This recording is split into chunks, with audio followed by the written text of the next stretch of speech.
I need you to knock some sense into me. I'm sure you can. Yeah, I don't know. I enjoy listening to you. I don't always agree with everything. All right, enough of this persiflage. So, you want my question? I'm certainly not going to get myself in trouble by telling you what to do. That makes great sense. Gosh, that's good. Did I overwhelm you with words and wisdom? I've got 7 kids. I feel like I could call you every day. Wait, you're telling me I'm wrong? Disconnect. Yes, I am, Dr. Ray. You just need to tune in to Dr. Ray, honey. He's got all the answers. Am I right or am I right? Probably. Now, from the studios of Living Bread Radio Network in Canton, Ohio, the hometown of Mother Angelica, here's Dr. Ray.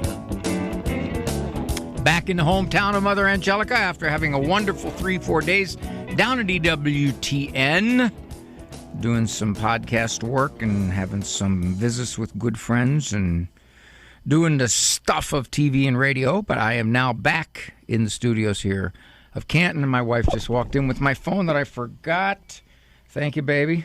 Appreciate that. You realize how panicky you get. I need it for the second record there.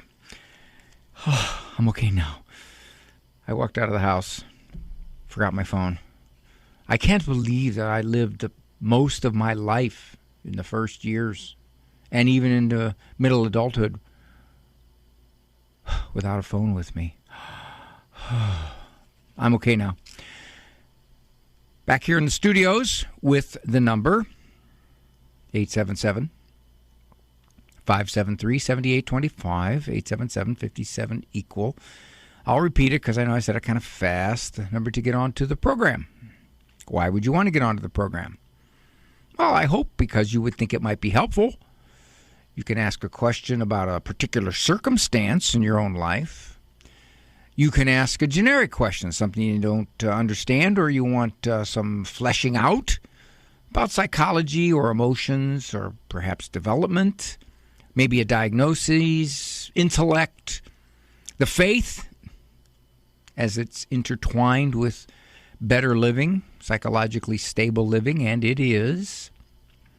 Or if you want to help somebody else out, we get a lot of calls where people say, I had that situation. This is what I learned. Offer this please to the person who called. Now, we can't call them back because we don't have their number, but if they continue to listen, they'll hear you. 877-573-7825.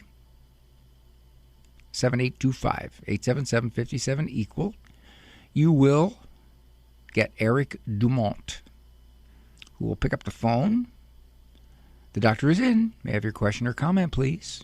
He's very, very polite, very much more sensitive and gentle than I am.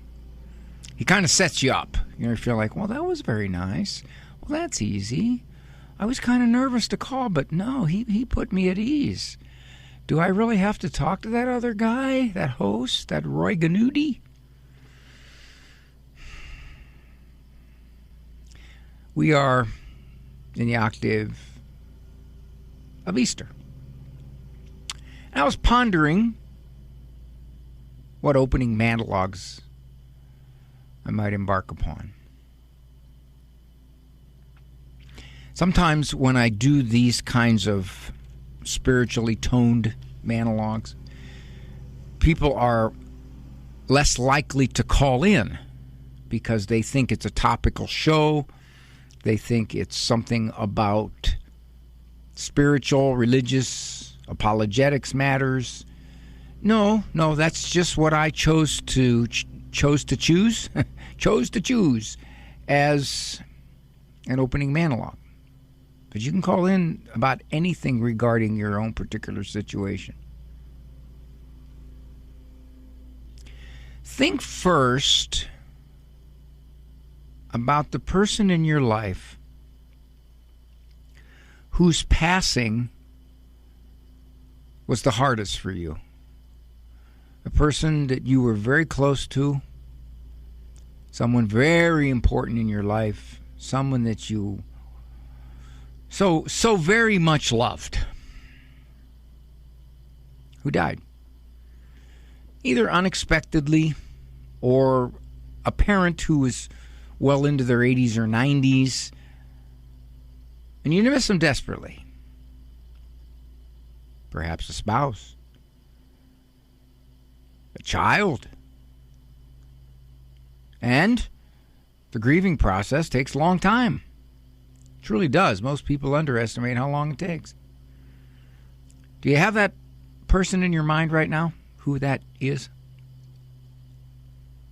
Now imagine, the first part's easy enough because it's reality. It's something that has happened. Now you're going to have to stretch your mind for this next part. Imagine if that person walked back into your life. Imagine if they said, I'm no longer dead, at least earthly speaking. What would your reaction be like? I would think it would be disbelief. This can't be. Am I going through something? Is this real? You'd want to do something to show that this is not a hallucination or your imagination or you're half asleep or something. It'd be shocking, would it?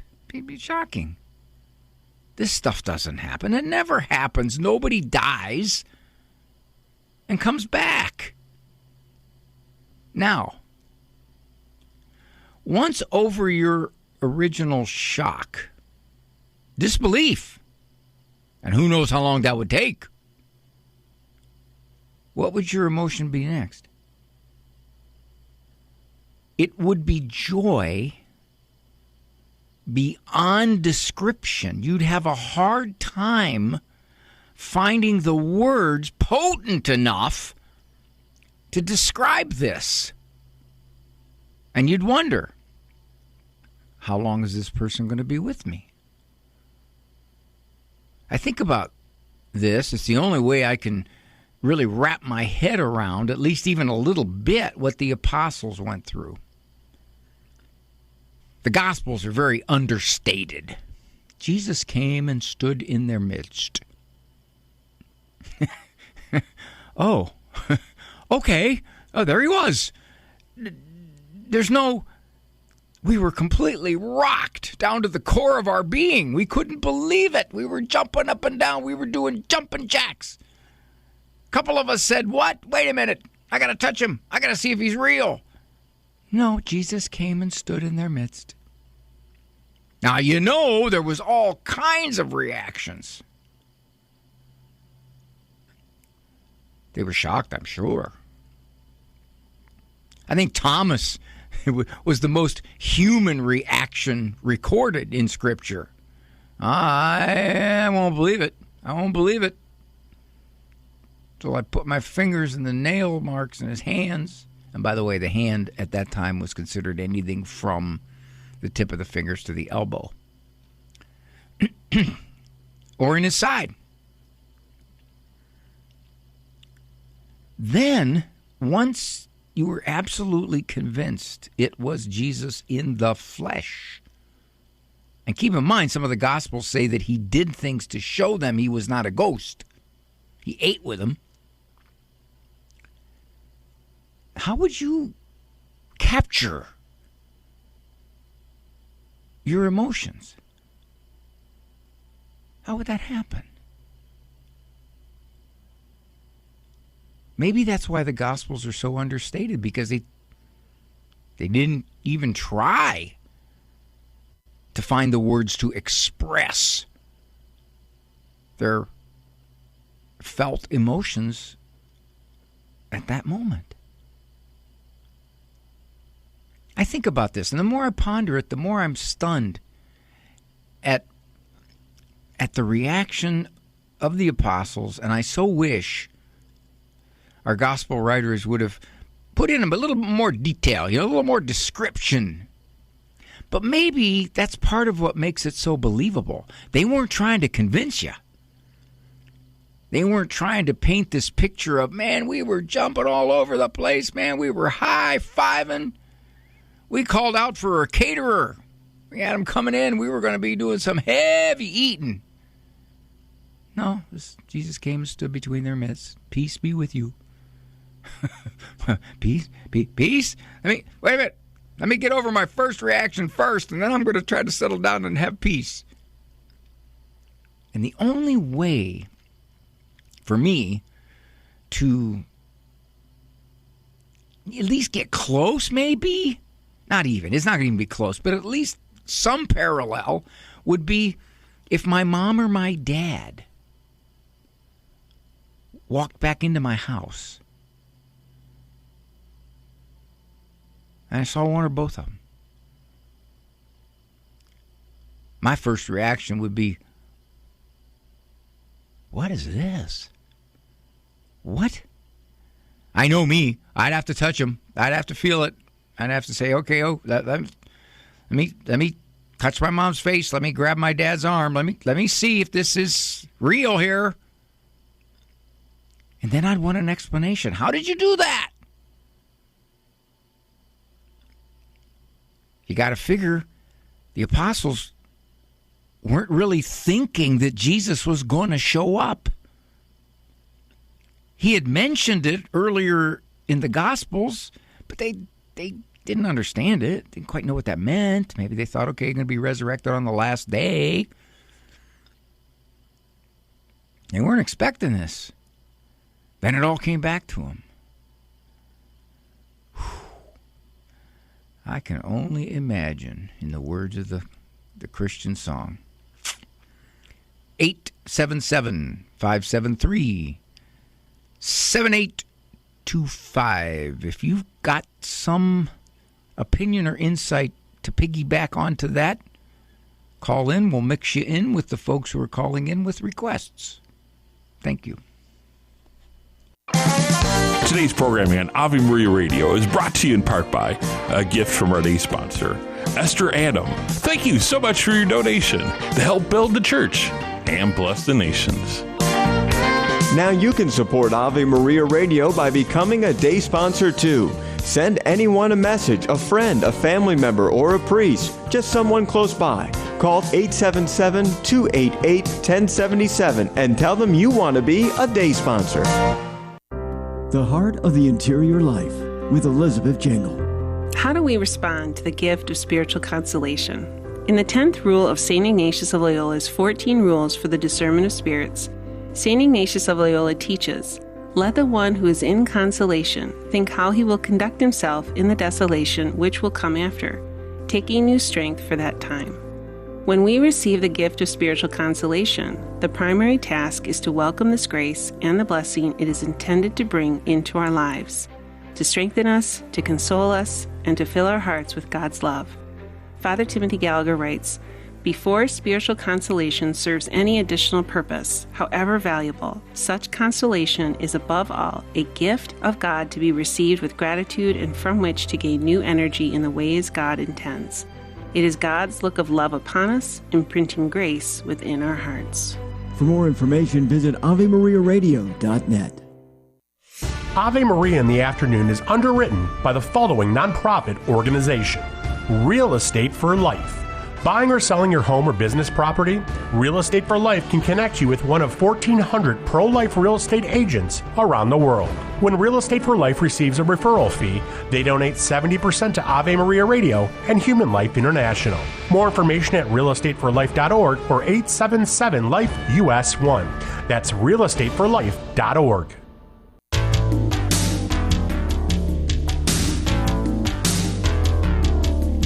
Thank you for joining me here on The Doctor's In. Dr. Ray Guarendi. Monday through Friday, 1 o'clock Eastern Time. Mona from Maine is doing her imitation of St. Monica. Hi, Mona. Hi. Can you hear me okay? You're coming through perfect. Well, Dr. Ray, I have a problem. I have a son, and he is an atheist. And I have been praying for about 18, maybe even 20 years, asking God to come through and do something to help. And my prayers are not being heard. So I can tell you, he was abandoned by his father when he was just 3 years old. And I think he blamed himself because when his father left to go with somebody else, he told me, he said, "Did Daddy leave because of me?" And I said, "No, of course not." I raised him as a single mother, and I didn't want to marry for fear that somebody, if I did marry, might not be, good to him. Anyway, I raised him in a village. There wasn't a great deal of support in the village, although I was related to most of them. And when he was about 10 years old, we had a missionary come and visit our village, and he became very friendly with my family. And he wanted to go to this religious place to visit. And so I took him there because I knew the people. That was a hermitage. And he asked to take Ryan, our son. My son is Ryan, but Mona, I'm going to have to ask you, dear, to bring me up to date pretty quick here. Well, something happened. The missionary asked to take him home, and when we arrived home, he wasn't himself. The whole thing. He was misused. Anyways, he was sexually misused. Something happened. Okay. Something inappropriate happened. And now your son, today, he's 40 years old. Today, he is an atheist. He's an engineer. He's a brilliant person. I tried to approach him because we were free talking about faith, during his early years. And he told me, he said, "Don't talk to me about your religion." And I stopped talking to him about the religion, and I haven't since. Although I practice my religion, I don't know how Mona, to approach this. if he'll let you, you ask him. Last time I said anything about religion, you said, "Don't talk to me about religion." Tell me why. Yeah, tell me why your religion. No, yeah. Tell me. I'm being you asking him. Tell me why, son, that you don't want to hear any of this. And then he'll hopefully. Well, I know, but there's a reason he's an atheist, and it may be because of what experience he had, or it may be because he's got a whole bunch of other things in his head that's not unusual for people who are somewhat in the sciences. The heavier scientists are much more likely to believe in God, but the lesser type scientists are more likely not to believe in God. So ask him why. Just ask him why. Say, you're not going to preach to him. You're not going to tell him. Just ask him why. Want to know why. Now, if he says it's because of my experience, and then you ask him, would you understand that what that person did was totally against what religion would say to do? That person acted on his own against what religion would say, against what God would say. You understand that? Mm-hmm. Well, he speaks for God, or he talked for God, or he misused me. I'm not arguing with you at all, son. Absolutely, he did. I do not believe that he will ever talk about that situation. I was told never to bring it up to him by a priest, but I don't believe he will. You're not bringing it up. You're not bringing it up. He's fortifying He's fortifying his heart with science. Mona, you're not bringing it up. That's. You're asking him, why is it that you've decided there is no God? That's a fair question. If he says there is, whatever he'll use, you want to hear it. You want to hear it. Okay. And then if he offers you some explanation and you have some reasonable answer to it or another question, that's the way to go. Rather than he figures his mom's going to come in and just start jabbering away about religion. Mom, you don't know what you're talking about? I don't want to hear it. Okay, that's his attitude. I've never done that. I've never jabbered. Well, in the beginning you did, and he didn't like that. He told Well, you. I taught him about God. Yeah. Well, no, I mean even after he was a young adult, you were rocked by the fact that he decided as a young adult, back at age 20, he just didn't want to hear any of this, and you tried to reiterate the things you were teaching him when he was a kid, and he didn't want to hear it flat out. Don't ever speak to me about religion again. Okay? Now that's an emotional reaction. That's a heavy emotional reaction, and it's based on something. It's not based on thinking. It's based on emotion. And you can ask fair questions. You could say, are you convinced God doesn't exist, or are you saying you don't know? You're just asking those questions. Those are simple. That you're just saying, I just want to know how you think here, son. And if he says, well, I just don't know, how will you find out? There are a lot of books out there, Mona. There are some tremendous books out there that take science and use science to point toward the existence of God and the deity of Christ, that Christ is God. So you go check out Father Spitzer's books, Father Robert Spitzer. Mm-hmm. He's got some great, great books, and he takes the science. He takes some of the miracles, and he explains them scientifically. Maybe go get a couple of those. I read some books. I read a book about why famous atheists who he seems to feel are the people that really know what's going on, why they're actually atheists, and the difficulties with their father and their upbringing and Well, here's part of what's happening. Part of what's happening. You're doing a lot of self-blame. Okay, I can hear it. I can hear it in your talk, which is okay. I screwed up. He didn't have a dad in his life, so he has no father figure. So how do you expect him to understand God? How do you expect him to believe in God? Look what I did. What didn't I do? Oh man, I'm a failure. You got to stop that. You just got to flat out stop that. What you do is you take a look, get a couple of these books, and even just give them to him. Say, you know what, son? I know that you believe God doesn't exist. Maybe that's because you look at the science, supposedly. But here's another way to look at it. Now, you can burn these books if you want, but maybe someday you'll take a look at them. Because if there is a God, I want you to know he's there. Mona, thank you, dear. Thank you for the call. This is Dr. Ray, 877-573-7825, 877-57-equal. Atheists, I don't understand. Because an atheist says, in essence, I declare there is no God. There's no way an atheist can come up with evidence that says there's no God. It's pure speculation.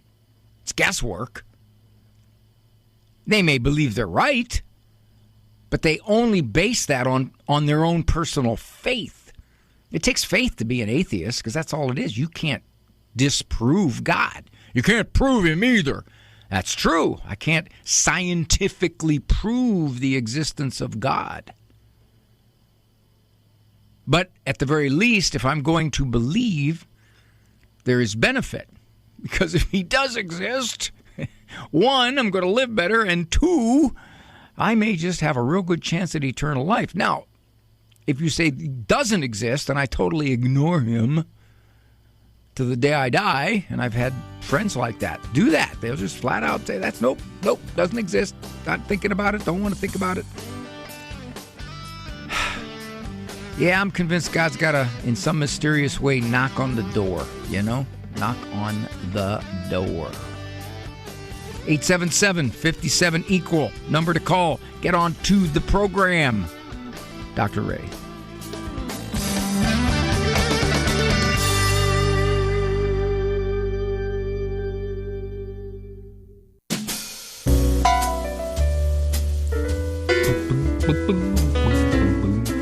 John, if you're listening, you are absolutely right.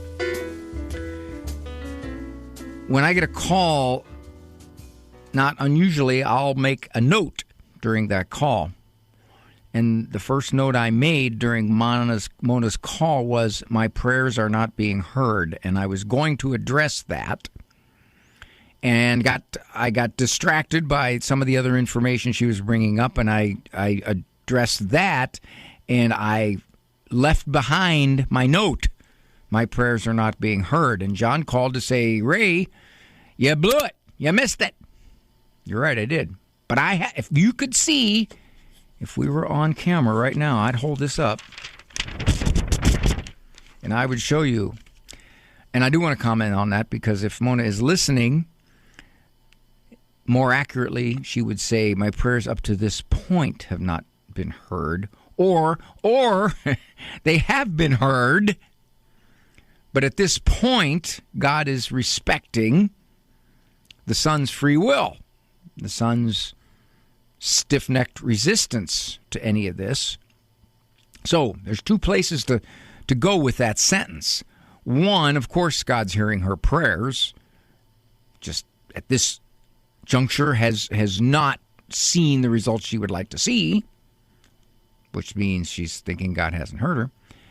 And then the other one is, but that's our time frame.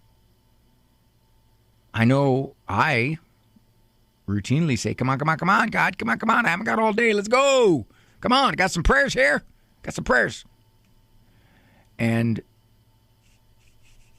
that's the point there. And John, you're absolutely correct, and I thank you for checking in with us and letting me know that I slipped up.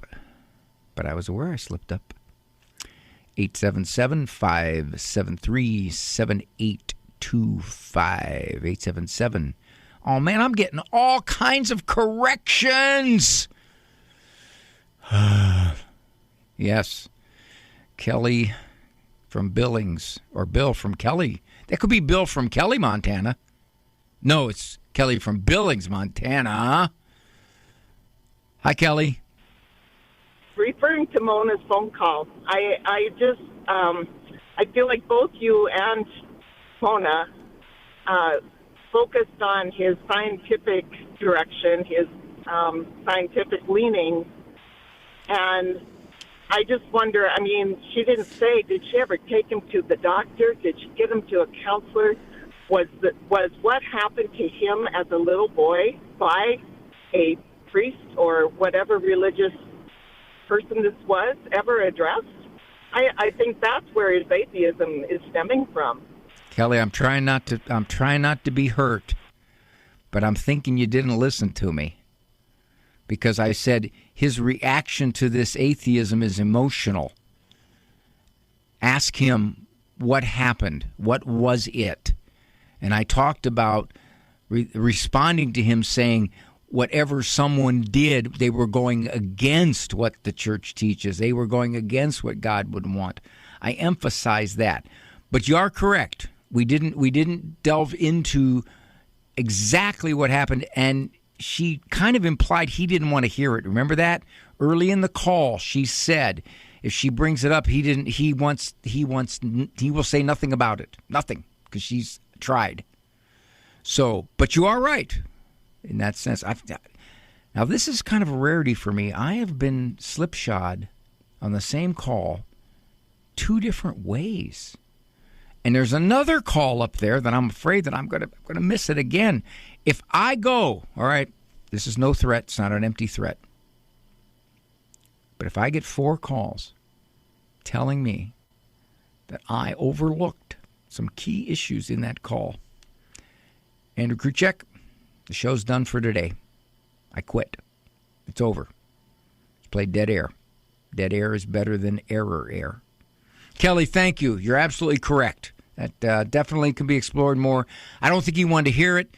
I think she implied she tried, and he refused to talk to her, and she said, I stopped talking to him. But it would be interesting to know, and I think that's what I was getting at when I said, ask him what it is that he's decided there is no God, hoping to probe into what happened more than likely. Dave, Boston, Mass. Hey, Dave, gone to Boston, God willing, tomorrow. I'm heading up to speak to the Legatus folks in Boston. How are you?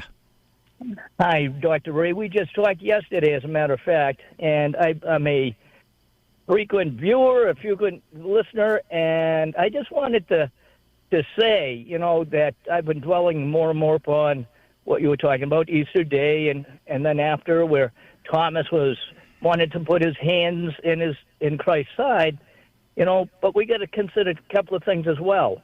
When they found Christ in the temple after 3 days, and, that was one way of him telling us, or God telling us, that he will rise. He will rise after 3 days. And then... Wait, stop there. How is that? You lost me on that one, Dave. How is that God's way of telling us that he'll rise in 3 days? Are you referring to when Jesus said, destroy this temple and I will rebuild it in 3 days? Well, that's another point, too. Everything relates to each other. What I meant was when Mary and Joseph were looking for 3 days for Christ, they couldn't find him, and then they found him in his Father's house. Mm-hmm. So you're saying symbolically that means he was... That's exactly what I'm saying. As though non-existing, and then he existed. Okay, I've never... Yep. I never heard that interpretation. Did you come across that somewhere? You read that, or is that your own personal? Twofold. I heard a priest talking about it a while ago, but then that there is my own personal thinking. Okay. Well, I'm the one that's more obvious to people is when our Lord was confronted by the religious leaders. And they said, show us a sign. And he said, destroy this temple and I'll rebuild it in 3 days. And they said, yeah, come on, it took 46 years to build this temple. You're going to rebuild it? And then Gospel of John says he was talking about the temple of his own body. And then they used that as evidence against him at his sham, it wasn't a trial, as his sham interrogation, where they said, well, what's he say? Well, he said he was going to rebuild the temple in 3 days, So, yeah, Dave, That's right. Good thoughts. Thank you, sir. I appreciate that. Did you get the other one, too? The where he rose Lazarus, and everybody didn't, they didn't think he was able, on the last day you're going to do it, right? On the last day. No, I'm going to do it right now. Yeah, that's what his sister said. Lazarus will, I don't forget the exact words our Lord used, Lazarus will rise again. And she said, yeah, we know he will, Lord, on the last day. Jesus deliberately waited 2 more days before he went to Mary and Lazarus, or Mary and Martha, because they knew 4 days the spirit's gone. This ain't no doubt about this one. He didn't just call back the spirit who was lurking around Lazarus for a while, because that's what they believed in those days. Thanks, Dave. This is Dr. Ray, 877-57-EQUAL. Thank you so much for joining me here.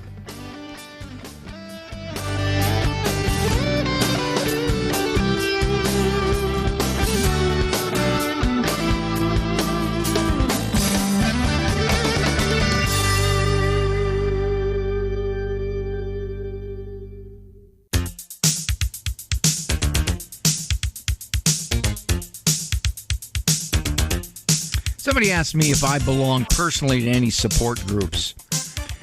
I joined a Procrastinators Anonymous about 2 years ago. About 2 years ago I joined. We have not met yet, but I'm part of the group here.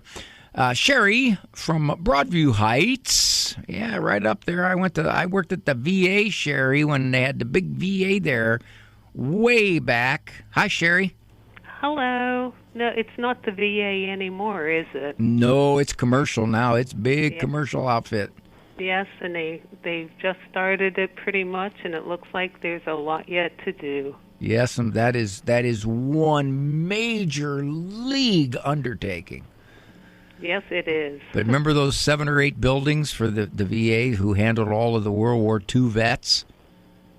And yeah, they were still here when we moved here 20 years ago, and they kept the smokestack from that facility and incorporated it to the development that they're making now, more or less just as a landmark. Mm-hmm. Well, sure, you got some help for me on some good books to add to any list that Mona can possibly use? Yeah, there's one comment to Mona. Don't give up praying. My mother-in-law prayed for my husband for 40 years, and we went back. I was Methodist. He's Catholic. We were married in a Catholic church, and just never made going to church a priority until a couple of years ago. We started going to church, and last year I became a Catholic. So after 40 years, the prayers worked. So after 40 years, you finally started listening to my program. Oh, no. I started listening to your program when we went back to church, so... So it was actually 3 years ago, so that was maybe, 38 years. Well, I've been on a lot longer than that, Sherry, and you pretty much ignored me the whole time. I know. Just saying. I ignored just a lot saying. of things for a long time that I'm catching up on. Right. See, this is why I lose half my audience, because if you would call other shows on Catholic radio, they're very gentle and they're very, very sweet. They would say, Sherry, how wonderful. Welcome home. How beautiful to hear. And a guy like me says, well, you weren't listening to me. That's your problem. Well, probably because you have a lot of common sense. And that's why I keep listening to you. And I hope you realize that my jerkiness is practiced. It's deliberate. What list of books do you have? What do you got to add all right. to it? I did read Science at the Doorstep to God. Good one. Spitzer. It made by Father Robert Spitzer, yes. It made my brain itch, but I made it through. And and I'm really glad that I did. And it was after I read that book that I went to OCIA. And like I said, I became a Catholic last year. So that's one. Okay. And then the other one, you probably have heard the name Sebastian Junger. He was a wartime journalist and reporter. And he was an atheist. He was a devout atheist, and he had a near-death experience. He had an aneurysm that burst, and he just couldn't ignore the experience that he had, and he started questioning his non-belief in God. So it was pretty enjoyable and enlightening. Spitzer has another one, Sherry. Spitzer, and I always mess up the title. I think is it Christ, Miracles, and Reason? I think is what it might be. Somebody's going to call in and correct me on that one. But it's a much easier read, and he deals with Fatima, he deals with Lourdes, he deals with the Shroud, he deals with Eucharistic miracles, he deals with evidence through Scripture. Very, very, it's much easier to read and for my money, more powerful. So that's one to grab. The name of that again? I'm sorry. Please, somebody call in because I mess it up every time. And I've read the book twice. I think it's called Christ. Oh, wait. There's a list. I brought the book out here. Okay. Father Spitzer's book with Help me. In the inside cover, there is the listing of his books, and one is Christ versus Satan in Our Daily Life. No, not that one. The evidential power of beauty. The light shines in the darkness. The soul's upward yearning. Who designed the designer? That's all I can find. Okay, because that book came after Science at the Doorstep to God is why. Okay. So, Andrew, can you find it or somebody call in? He's checking. Andrew's checking right now. So, Sherry, I'm going to let you go, but if you list, I think Christ, Miracles and Reason, or Christ, Science and Reason. Okay. Hold on, Andrew's. He's going to get it for us. Just stay 1 second here, Sherry. For my money, it's easier to read. The Science at the Doorstep to God has got a lot of heavy philosophy in it, but it also has some heavy science in it. It's heavy science. Yeah.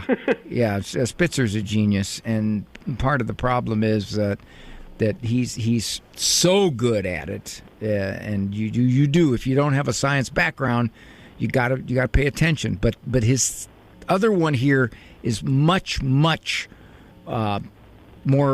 easily followed by people like me and you. Okay. Right? There it is. Christ, Science, and Reason. There it is. All right. Great. Christ, Science, and Reason. What we can know about Jesus, Mary, and miracles. Christ, Science, and Reason. Okay, well, I'm looking forward to reading it. You'll like that one, Sherry. I guarantee it. Okay. All thank right. you so much, Dr. Ray, and thank you for what you do. Oh, they pay me. That's okay. Thanks. I know, but still, thank you for staying on the air. Thank you, honey. I'll talk to you. This is Dr. Ray. I'll talk to you in a minute. Ladies and gentlemen, it's game time in Jackson, Michigan. Friday, May 8th at 6 p.m., it's Priests versus Seminarians at Lumen Christi High. The Diocese of Lansing's Men in Black take on Sacred Heart Seminarians, all to benefit St. Joseph Shrine in Brooklyn, Michigan, and its outdoor Stations of the Cross. Get ready for some collar commentary with Father Tim McDonald and Father Joe Krupp. Grab your tickets now at AveMariaRadio.net/events. It's a slam dunk. What does the Catholic Catechism teach about divorce? The Church does not permit divorce in a valid marriage because she is firmly adhering to the rules set down by her founder. Jesus Christ made it very clear that a sacramental, valid marriage was not to be dissolved. Whoever divorces his wife, he declared, and marries another, commits adultery against her. And if she divorces her husband and marries another, she commits adultery. Therefore, the Church maintains a second marriage cannot be recognized as valid if the first marriage is valid. The Catechism tells us if the divorced are remarried civilly, they find themselves in a situation that objectively contravenes God's law. In such a situation, they may not receive Eucharistic communion as long as this situation persists. This is Peggy Stanton, and this has been the Order of Malta's Minute with the Catechism. Your faith matters, and right now, it needs your support. From April 13th through the 17th, Ave Maria Radio is holding its pledge drive, and we're inviting you to be a part of something bigger. Every program you hear, every message of hope, truth, and encouragement is made possible by listeners just like you. Your gift helps share the beauty of the Catholic faith with thousands who need it. Don't wait. Make your donation during the Ave Maria Radio Pledge Drive, April 13th through the 17th, and help keep this vital ministry strong.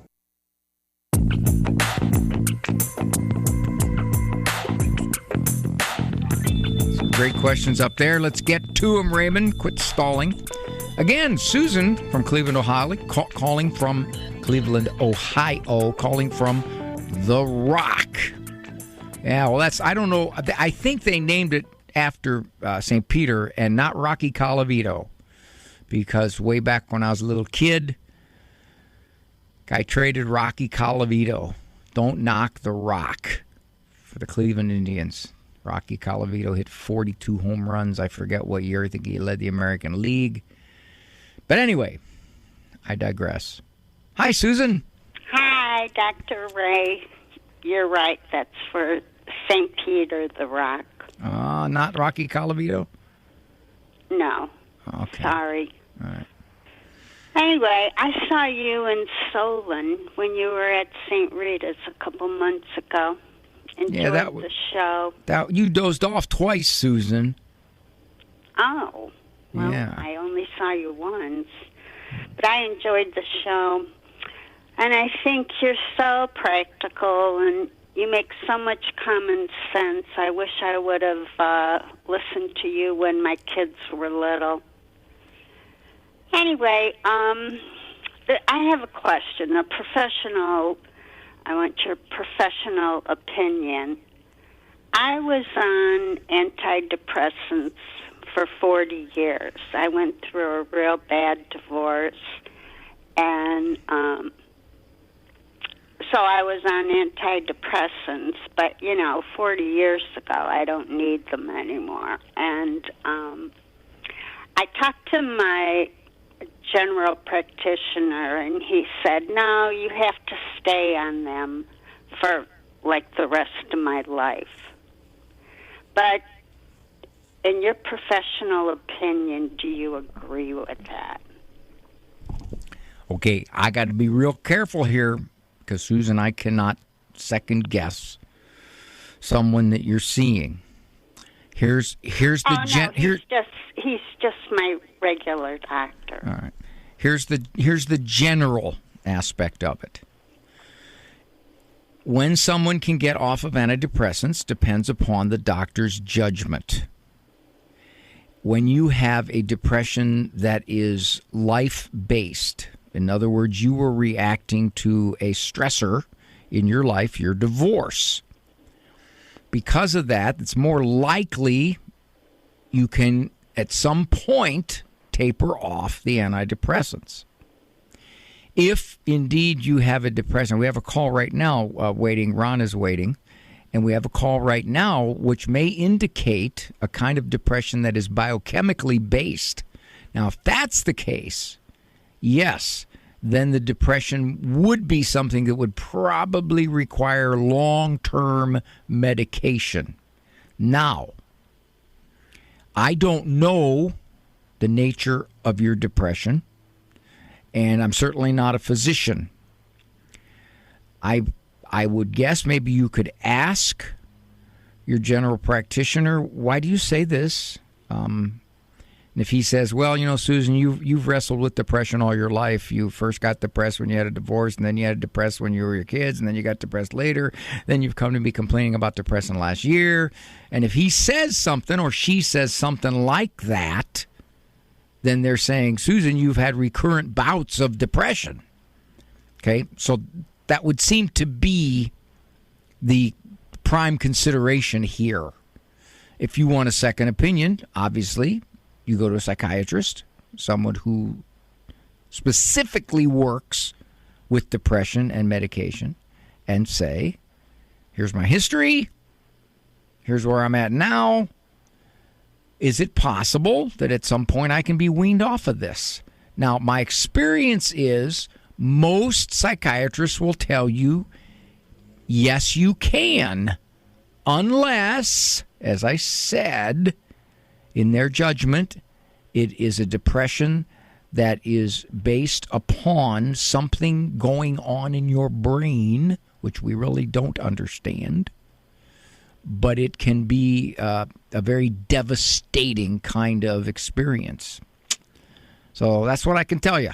But I would I'd never go so far, honey. I'm glad, because that makes a lot of sense. Well, I would never go so far as to say that your physician is wrong, because I don't know your situation. Right. I don't know his or her perspective. I'd never, ever say that. So, but those are just some general matters. Okay. Thank you, my dear. Thank you. Okay, you honey. answered my question. Okay. Ron from Hamburg, New York, making me hungry there, Ron. What's up? Hey, how you doing today, Dr. Ray?